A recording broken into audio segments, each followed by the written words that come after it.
అక్కి ఊస్లీ చేసుకోవడానికి కావాల్సిన పదార్థాలు ఫస్ట్ చూద్దాం. ఇక్కడ బాస్మతి రైస్ ఉన్నాయి. బాస్మతి రైస్, ఆవాలు, జీలకర్ర, శనగపప్పు, పసుపు, కట్ చేసుకున్న ఉల్లిపాయలు, సాంబార్ ఉల్లిపాయలు, నానబెట్టుకున్న శనగలు, నానబెట్టుకున్న చింతపండు, జీడిపప్పు, పచ్చిమిర్చి, కరివేపాకు, పచ్చి కొబ్బరి, కొత్తిమీర, అలాగే కాస్త బెల్లం కావాలి. అసలు రైస్ ఐటెంలో మీరు రకరకాల రైస్ తినాలి, డిఫరెంట్ ఫ్లేవర్ రైస్ తినాలి అంటే కనుక కర్ణాటక వెళ్ళాల్సిందే అండి. మీరు కర్ణాటకలో ఎంత చిన్న ప్లేస్కి వెళ్ళినా సరే చిత్రన్నాలు అని చెప్పేసి రకరకాల రైసెస్ దొరుకుతాయి. అందులోనూ మేము ఎక్కువ ట్రావెల్ చేస్తూ ఉంటాం. ఎక్కడికి వెళ్తే అక్కడ ఫేమస్ డిష్ ఏంటి, టేస్టీ డిష్ ఏంటి తెలుసుకొని మరీ తింటూ ఉంటాం అనమాట. సో ఈ రోజు మనం చేస్తుంది అక్కి ఊస్లీ. దీనికి మామూలుగా అయితే సోనా మసూరి రైస్ వాడతారు. ఇంకా కొంచెం ఫ్లేవర్ బాగుండాలి, కొంచెం టేస్టీగా ఉండాలి, స్పెషల్గా చేయాలి అనుకుంటే మనం బాస్మతి రైస్ని యూస్ చేసుకోవచ్చు అండి. బాస్మతి రైస్లో ఎప్పుడు స్పెషల్ ఫ్లేవర్ ఉంటుంది. అది కొంచెం స్పెషల్గా తినాలి అనుకున్న రోజు మనం బాస్మతిని వండుకొని తింటాం. సో ఇప్పుడు నేను పొయ్యి మీద గిన్నె పెట్టేశాను. సో ఇప్పుడు కొద్దిగా నెయ్యి కాస్త వేడెక్కిన తర్వాత ఇందులో మనం బాస్మతి రైస్ని వేసి డైరెక్ట్గా మంచి కలర్ వచ్చేంత వరకు ఫ్రై చేసుకోవాలి. మేము చిన్నప్పుడు ఊర్లో ఉన్నప్పుడు మా ఇంటి పక్కన మొగల్తూరు లాంటి వాళ్ళు ఉండేవాళ్ళు అనమాట. సో వాళ్ళు పులావ్స్ చేసేవాళ్ళు. అంటే chicken pulao, mutton pulao, veg pulao చేసేటప్పుడు ప్రతిసారి బియ్యంని మంచిగా బ్రౌన్ కలర్ వచ్చేంత వరకు వేయించేవాళ్ళు అనమాట. సో నెయ్యిలో బియ్యంని ఎంత బాగా వేయించితే అంత మంచి అరోమా బయటకు వచ్చేస్తుంది, అంత మంచి ఫ్లేవర్ కూడా వస్తుంది. కాకపోతే మనం తీసుకునే రైస్ అయినా మనం తీసుకునే నెయ్యి అయినా సరే క్వాలిటీగా ఉండాలి. అండ్ పలావ్స్ చేసుకునేటప్పుడు ఎప్పుడైనా చిట్టి ముత్యాల రైస్, జీరా రైస్, బాస్మతి రైస్ అవి వేసుకుంటే బాగుంటుంది. అదే మనం రెగ్యులర్గా సోనా మసూరి రైస్ వేసుకుంటే మళ్ళీ స్పెషల్గా మనకి ఫ్లేవర్ అంటూ ఎక్స్ట్రాగా ఏం యాడ్ అవ్వదు. ఇప్పుడు నెయ్యి వేసి బియ్యంని మంచి కలర్ వచ్చేంత వరకు వేపుకోవాలి.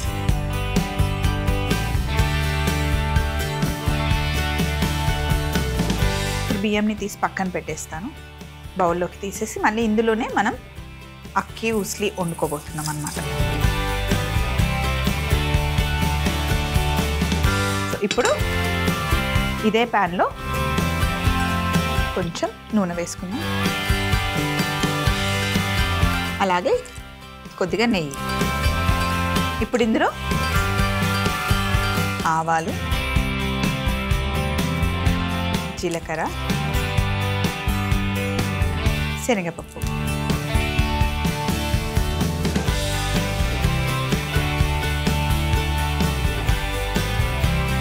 సన్నగా పొడుగా కట్ చేసుకున్న ఉల్లిపాయ ముక్కలు, రెగ్యులర్ ఉల్లిపాయ వేస్తున్నాం ఇందులో, అలాగే సాంబార్ ఉల్లిపాయలు అంటాం కదా ఇవి వేస్తున్నాం. సాంబార్ ఉల్లిపాయలో ఈ ఉల్లిపాయ ఎంత రుచిగా ఉంటుందంటే ఎక్కువ ఉల్లిపాయ వేసుకొని సాంబార్ చేసుకుంటే కనుక చాలా బాగుంటుంది. ఇప్పుడు మనం ఇందులో రైస్కి సరిపడా ఉప్పు వేసేసుకుందాం.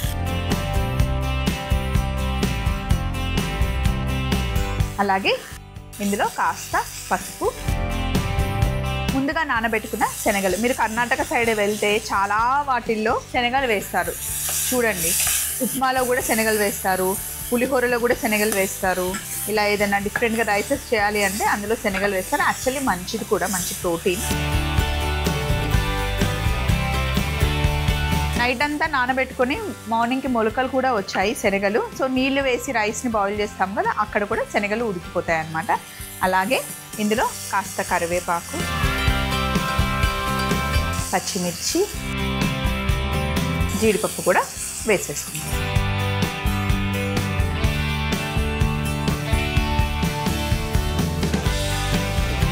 చింతపండు గుజ్జు వేసి కొంచెం మనం బెల్లం వేస్తాం. ఆ బెల్లం వేయడం వల్ల పులుపుతో పాటు లైట్గా స్వీట్ తగిలి బాగుంటుంది.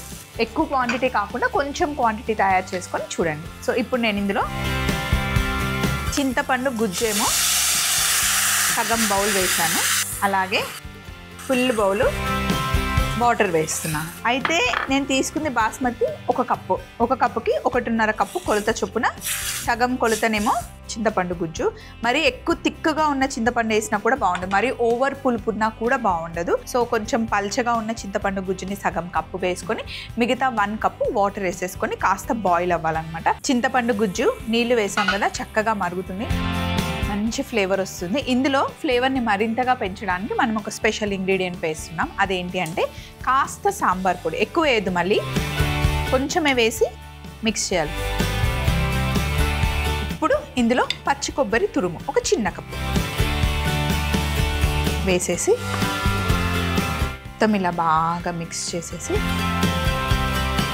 ముందుగా వేంపి పెట్టుకున్న బాస్మతి రైస్ వేసేది.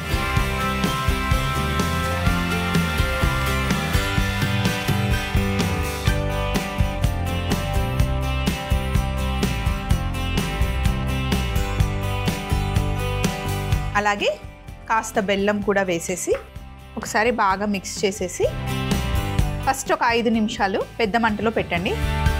తర్వాత ఒక 15 నిమిషాలు చిన్న మంటలో దమ్ చేసేస్తే అక్కి ఊస్లీ రెడీ అయిపోతుంది.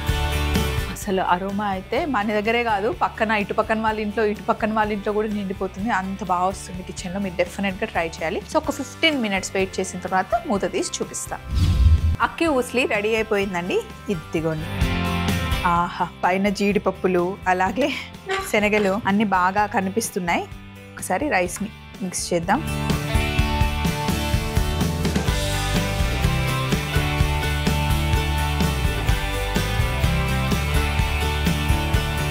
చూసారా రైస్ ఎంత పర్ఫెక్ట్గా వచ్చిందో.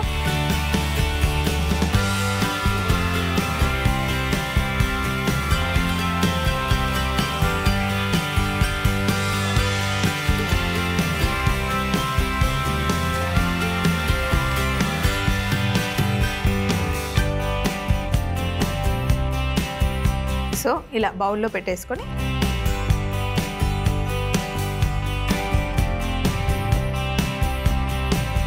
పైన కొంచెం కొత్తిమీర, పాపడ్ సర్వ్ చేస్తే అసలు అద్దరిపోతుంది అనమాట. తప్పకుండా మీరు ఈ రెసిపీని ట్రై చేయాలి.